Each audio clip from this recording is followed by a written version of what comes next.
बात ज़हन नशीन कर लें, हम यहाँ जीने के लिए नहीं आए हैं, हम लोग दुनिया में मरने के लिए आए हैं। और अगर किसी को यकीन कम हो तो कब्रिस्तान जाके देख ले, शहर वीरान होते जा रहे हैं, कब्रिस्तान आबाद होते जा रहे हैं। दुनिया से कोई चला जाता है तो दुनिया में कोई फर्क नहीं पड़ता। मकान किसी के जाने से वीरान नहीं हुए। मैं चला जाऊं, कल मेरे बाद वाले आएंगे, वो चले जाएं, कल उनके बाद वाले आएंगे। ऐसे ही कयामत तक ये सिलसिला चलता रहेगा। एक दिन हमें और आपको भी चले जाना है, यहाँ रहना नहीं है। वो कहा था किसी ने, हुए नामवर वे निशां कैसे कैसे, जमी खा गई आसमां कैसे कैसे। जरूरी नहीं है हड्डियां मजबूत हों तो उम्र लंबी होगी, हड्डियां कमजोर हो तो उम्र छोटी होगी। जिंदगी का मालिक भी अल्लाह है, मौत का मालिक भी अल्लाह है। ये तो उसका करम है कि इतनी सांसें उसने बख्श दी हैं कि हजार गुनाहों के बावजूद भी उसने हमें अपने महबूब की बातें करने और सुनने का मौका फराहम कर दिया है। वरना अगर कोई शाम मर जाता तो खुदा का क्या बिगाड़ लेता, कोई दोपहर मर जाता हम में से तो उसके निजाम में क्या कमी आ जाती। ये तो करम है, उसने इतनी सांसें दी हैं कि आज इतनी ठंडी रात में हम बैठ करके मदीने वाले की बातें कर रहे हैं। इसका बड़ा फायदा एक ये भी है, जिन जमीनों में हुजूर के नाम की महफिलें सजती हैं वो कौमें आसानी से बेईमान नहीं हुआ करती हैं। इन महफिलों के जरिए हमारे अकीदे और हमारे ईमान की हिफाजत होती है। तीसरा फायदा यह है कि हर उम्र मदरसे जाने की नहीं होती, हर किसी को दरसगाह में बैठ के पढ़ने का मौका नहीं मिलता। तो दीन की वो बुनियादी जरूरी बातें जिनकी हमें जरूरत होती है हम उनको सीख नहीं पाते हैं। खुदा की तौफीक से ये दीवाने महफिल सजा लेते हैं, हम और आप बैठ जाते हैं। इस तरह से कुछ दीन की बातें हमें इन महफिलों के जरिए मिल जाती हैं। ये महफिल की बातें उन लोगों के लिए की जो जलसे में इस नियत से आते हैं कि कुछ दीन सीख के आना है। बाकी जो तमाशा करने या तमाशा बनने आते हैं उनके लिए इस महफिल में कोई हिस्सा नहीं है। इसलिए कि ये हुजूर की महफिल है, यहाँ पे उन्हीं को नवाजा जाता है जो उनकी चौखट पे झोली फैला के आया करते हैं। बड़े खूबसूरत लबो लहजे में अहमदुल फत्ताह भाई ने हुजूर की नात के अशार सुनाए, मनकबत भी पढ़ी और कुछ कलाम इतने अनोखे पढ़ते हैं कि जो इन जैसा कोई दूसरा पढ़ ही नहीं सकता है। और वो कलाम इनके मुंह से अच्छे भी लगते हैं, तो बड़ा खूबसूरत पढ़ते माशाल्लाह। बड़ी मोहब्बतों के साथ सुना। रात के 2 बजने वाले हैं, 1:45 के ऊपर सुई जा रही है और मैं तो मुबारकबाद पेश करता हूँ, इतनी ठंड में भी आप बैठे हुए हैं। लेकिन ये मैं समझता हूँ कि सिर्फ आपकी ताकत नहीं हो सकती है, क्योंकि हमारा मानना है अगर अजमेर वाला ऊंट बैठा दे तो ऊंट नहीं उठते हैं, मदीने वाला गुलाम बैठा दे तो गुलाम कैसे उठ के जा सकते हैं। क्योंकि महबूब की महफिल को महबूब सजाते हैं, आते हैं वही जिनको सरकार बुलाते हैं। भाई हसन रजा बरेलवी साहब क़िबला बड़ी अच्छी अच्छी नज़में सुनाते हैं, भी बेटी के हवाले से कुछ अशार सुनाए, बड़े खूबसूरत अशार होते हैं। लेकिन शर्त है कि जब भी हुजूर की महफिल को सुना जाए ना तो यहाँ हाजिर हो के सुना जाए। हाजिर मीन्स सिर्फ बैठना नहीं, बैठना नहीं, जिस्म यहाँ होने चाहिए, दिल हुजूर के मदीने में होना चाहिए, तब यहाँ बैठने का मजा आता है, तब यहाँ बैठने का मजा आता है। वरना अगर आपके दिल को लज्जत महसूस नहीं हो रही तो जलसा बेमकसद नहीं। अगर किसी बंदे का दिल नमाज में नहीं लगता तो इसका मतलब ये नहीं कि नमाज बेमकसद हो गई। फिर बुराई नमाज की नहीं अपने दिल की करनी चाहिए कि दिल नमाज में क्यों नहीं लग रहा है। वरना इस महफिल की बरकतें अल्लाह ने इतनी रखी हैं, फरमाया गया कि जो इस महफिल में आके बैठ जाता है खुदा सारे आने वालों को बख्श दिया करता है। ये इस महफिल की बरकतें हैं। हाँ, ये इस महफिल की बरकतें हैं। और फिर करम है रब का कि उसने हमें हुजूर का उम्मती बना दिया है, हुजूर का उम्मती बना दिया है। मियाँ जिंदगी गुजर गई चौपालों पे चुगलियां करते करते, बैठकें पूरी जिंदगी इसलिए आबाद रही कि हमने पूरी जिंदगी लोगों की बुराइयां की। अब तो कम से कम इतने बदल जाएं कि हर बैठक में या तो खुदा का जिक्र होना चाहिए या मदीने वाले मुस्तफ़ा का जिक्र होना चाहिए। माफ कीजिएगा, अब तो महफिलें वो लंबी चलती हैं जिसमें चाय के साथ चुगली भी होती है, जिसमें खाने के साथ गीबत भी होती है। उन बैठकों में मजा आता है। और चंद मजाहिया लोग आकर के झूठ इसलिए बोलते हैं ताकि लोगों को हंसने में मजा आए। फरमाया गया कि झूठ मजाक में बोलना भी आपको जहन्नम में लेके जाएगा। बदलें अपने तरीके और उसूल बदलें। जिंदगी का क्या कि आज कल नहीं होगी, कल नहीं होगी। गुनाह बहुत सारे हमसे हो रहे हैं, ना चाहते हुए भी गुनाह हो जा रहे हैं।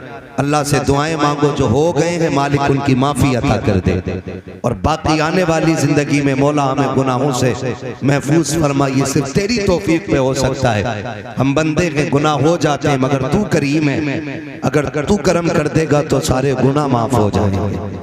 ये हमें अपने जहनों में बावर कर लेना चाहिए।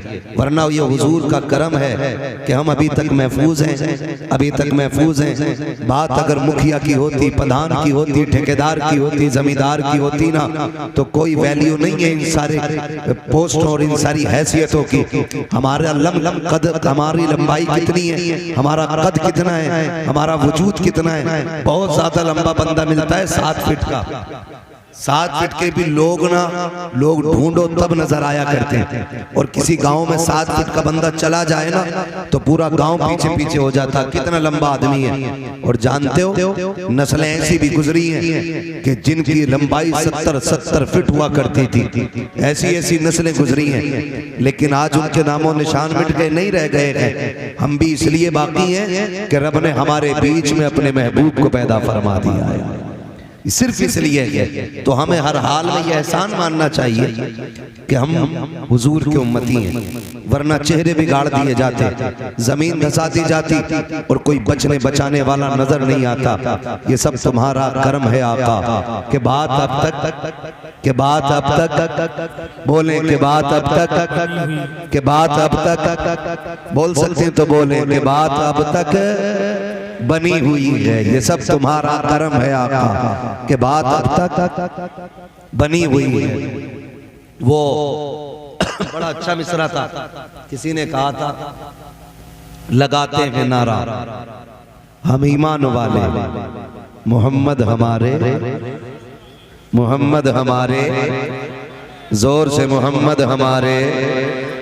अगर सारे बोल दें तो कुछ देर बात कर लूं, वरना नंबर ऐसे टाइम पे आया कि इस टाइम तो बस 2 ही काम होते हैं,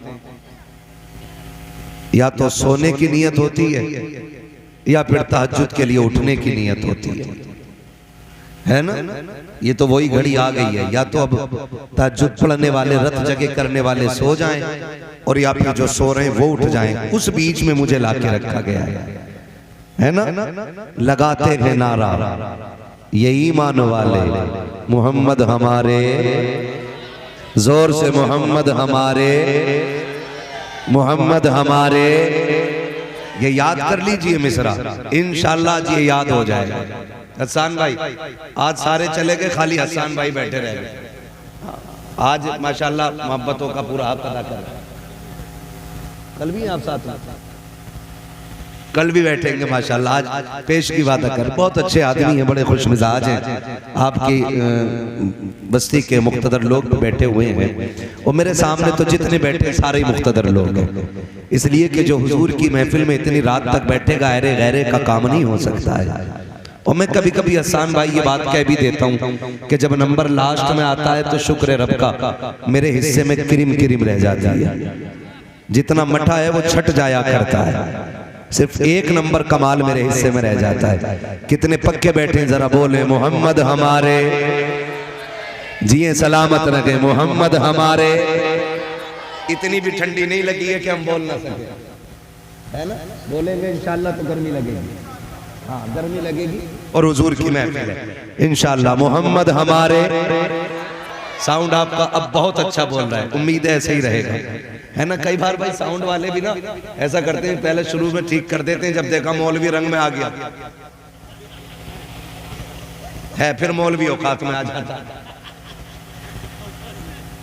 ठीक है ना? ऐसे ही रखेंगे ना भाई, अगर ये ऐसे ही रखें तो फिर इन्हीं को बुला लो, आते ही यही है, इसका मतलब सही बजाते हैं। ठीक है ना? हसन भाई कह रहे थे कई बार आपसे कहा बैठ जाइए, लेकिन पता नहीं थोड़ी देर के लिए बैठते हैं फिर उठ जाते हैं, बैठते हैं। असल में पिंडलियों से तो बुढ़ापे में नहीं बैठा जाता है ना, अभी तो जवान है आप लोग, जिनके अंदर अभी जवानी का खून है ना वो बैठ सकते हैं। हड्डियां अकड़ गई हैं तो मसला कोई नहीं है, जमीन बहुत बड़ी है, कहीं भी खड़े हो सकते हैं। ठीक है ना? मोहम्मद हमारे, हाँ सलामत रहे, अल्लाह करे ये जज्बा बना रहे और मैं थोड़ी देर बात कर लूं।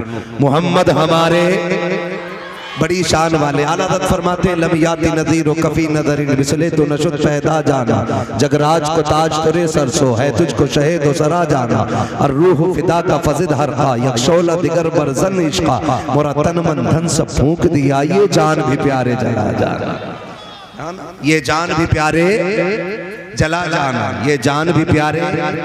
कई बार लोग बातें करते हैं कि जी बरेलवियों के जलसे में गालियां ही होती हैं। माफ कीजिए, गाली देना तो भाई हमें माँ बाप ने ये सिखाया कि बेटे गाली देना बुरी बात है, ये बात तो चूल्हे पे सिखाई गई है। हम गाली, मसला दाल में काला है, हम गाली ये अलग बात है। कुछ लोगों की बातें ही ऐसी हैं जो उन्हें खुद गाली लगती है ना?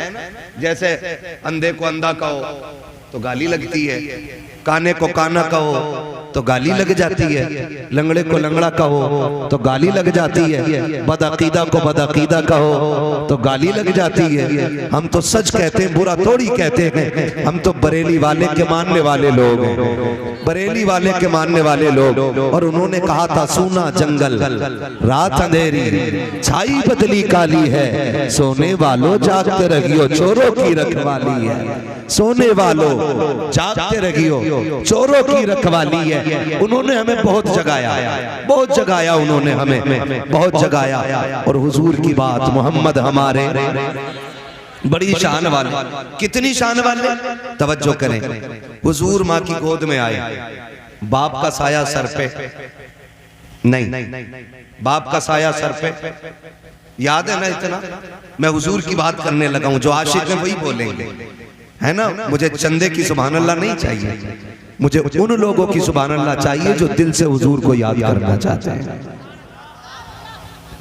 ठीक है जी? हुजूर जलवागर हुए, बाप का साया सर पे नहीं, वालिद का इंतकाल पहले हो गया।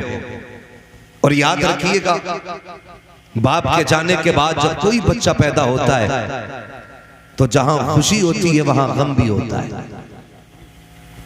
ये दुनियावी उसूल है, जहां खुशी होती है वहां गम भी होता है। बड़े बड़े अक्लमंद लोग आके बैठते हैं, औरतें आके कहती हैं बड़ा लाड बड़ा खूबसूरत है, इसका चेहरा बड़ा अनोखा है, इसका वजूद कितना प्यारा है, इसके लबों को देखो, रुखसार को देखो। लेकिन साथ में कुछ कहते हैं काश अगर बाप होता ना तो आज कलेजा ठंडा हो गया होता, आज अगर बाप होता ना तो पैर जमीन पे ना आते, अगर आज बाप होता ना तो फिर लोग इसको देख करके मुबारकबादियां देते। खुदा की कसम अगर बाप ना हो तो बेटे की विलादत पे गम भी हुआ करता है, लोगों की आंखें भर आया करती है। ये तो आम बेटों की कहानी है, मैं तो उस लख्ते जिक्र की बात कर रहा हूँ जो कायनात का सहारा बन के तशरीफ ला रहा है। अल्लाह अकबर, हालात देखिए, जब मेरे नबी जलवागर हो रहे हैं, हजरत आमीना मेरे नबी की प्यारी अम्मी बेटे को माथा चूम के कहती हैं काश अब्दुल्ला होते, कभी सीने से लगा के कहती हैं काश अब्दुल्ला होते,